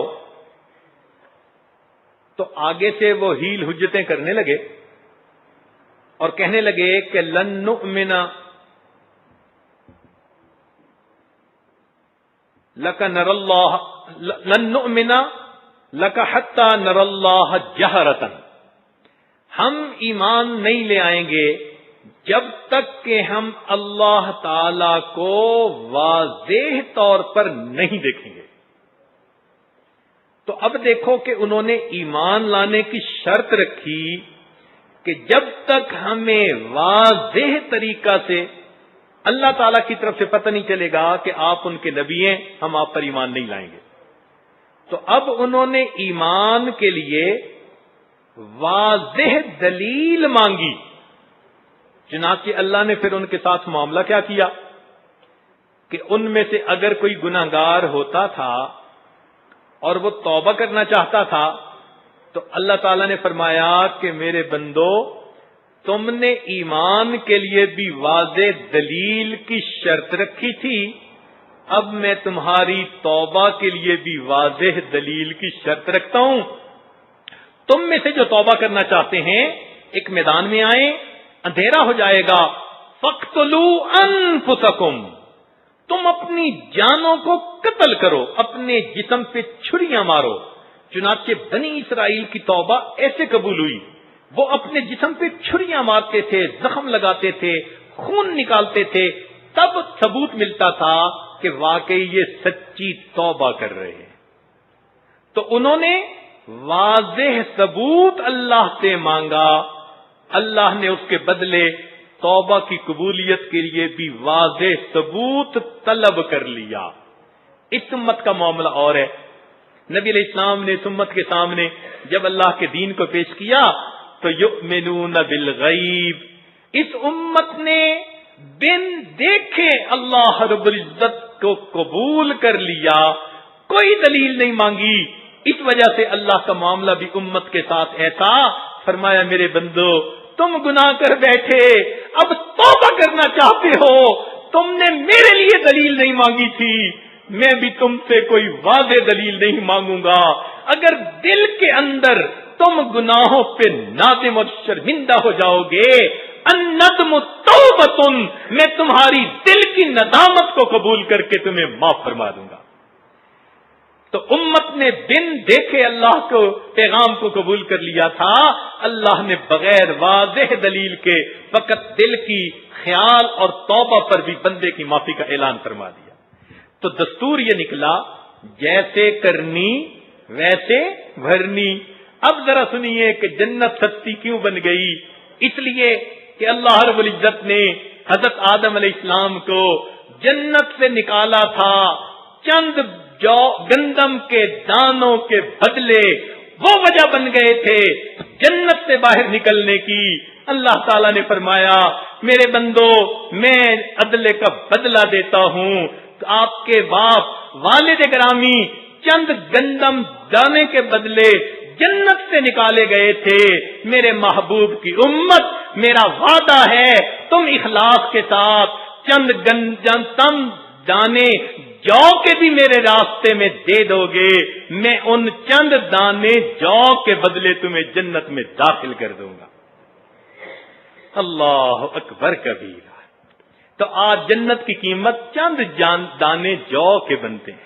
حدیث پاک میں آتا ہے کہ اگر بندہ ایک مد جو بھی اگر دے دے گا تو اللہ تعالیٰ اس کے بدلے بھی جنت عطا فرما دے گا۔ واہ میرے مولا، چند دانے گندم کے بدلے اگر آدم علیہ السلام کو باہر بھیجا تھا تو امت محمدیہ پر اتنی مہربانی فرما دی کہ وعدہ کر لیا، تم چند جو کے دانے بھی میرے راستے میں میری رضا کے لیے خرچ کر دو گے، میرے بندوں میں تمہیں جنت کا حقدار بنا دوں گا۔ اس لیے اس عاجز نے کہا کہ آج جنت بڑی سستی مل رہی ہے۔ اللہ رب العزت ہمیں بھی اپنی وہ پسندیدہ جگہ جنت عطا فرما دے۔ آج کی رات اپنے رب سے مانگ لیجئے۔ ہم دنیا میں تو پریشان پھرتے ہی ہیں، کتنی مصیبتیں ہیں، کتنی پریشانیاں ہیں آج جن میں عورتیں زندگی گزارتی پھر رہی ہیں۔ اگر دنیا میں بھی یہ پریشانیاں رہیں اور آخرت میں غفلت کی وجہ سے جنت میں بھی نہ جا سکیں تو نہ خدا ہی ملا، نہ وصال صنم، نہ ادھر کے رہے نہ ادھر کے رہے۔ اس لیے نیک بیویوں کی خدمت میں گزارش ہے، آج کی رات کو اپنی زندگی کا ایک سنہری موقع سمجھتے ہوئے نہا دھو کر صاف ستھرے کپڑے پہن کر خوشبو لگا کر مصلوں پہ آ جائیے اور اپنے رب کو منانے کی نیت کر لیجئے۔ تسلی کی 2 رکعت نہ توبہ کی پڑھ لیجئے اور اپنے مولا کے سامنے دامن پھیلائیے۔ اللہ، آپ کی بندی ہوں، بڑی گناہگار ہوں، بڑی خطائیں کی، سر سے لے کے پاؤں تک جسم کا ایک ایک عضو ناپاک بن چکا، آپ کی نافرمانیوں کی وجہ سے پاک ہونا چاہتی ہوں، دھلنا چاہتی ہوں، سلو کرنا چاہتی ہوں۔ اللہ، میں نے دنیا میں جو زندگی گزاری، اے اللہ میں ان گناہوں پہ نادم ہو کر اب آپ کی باندی بن کر زندگی گزاروں گی، آپ کو راضی کروں گی۔ اے مولا راضی ہو جائیے اور مجھے اپنی پسند کی جگہ جنت میں گھر عطا فرما دیجئے، اس پیراڈائز کالونی میں میرا بھی مکان الاٹ فرما دیجئے۔ اللہ مجھے بھی وہاں جانے کا اہل بنا دیجئے۔ رب کریم بڑے مہربان ہیں، جب آپ 2 آنسو اپنی آنکھوں سے نکال کر اللہ تعالیٰ کے سامنے فریاد پیش کریں گی، یہ 2 آنسو جنت کی قیمت بن جائیں گے۔ اللہ تعالیٰ ہم سب کو اپنی رضا والی جگہ جنت عطا فرما دے۔ اللہم انا نسألک الجنہ ونعوذ بک من النار، وآخر دعوانا ان الحمد للہ رب العالمین۔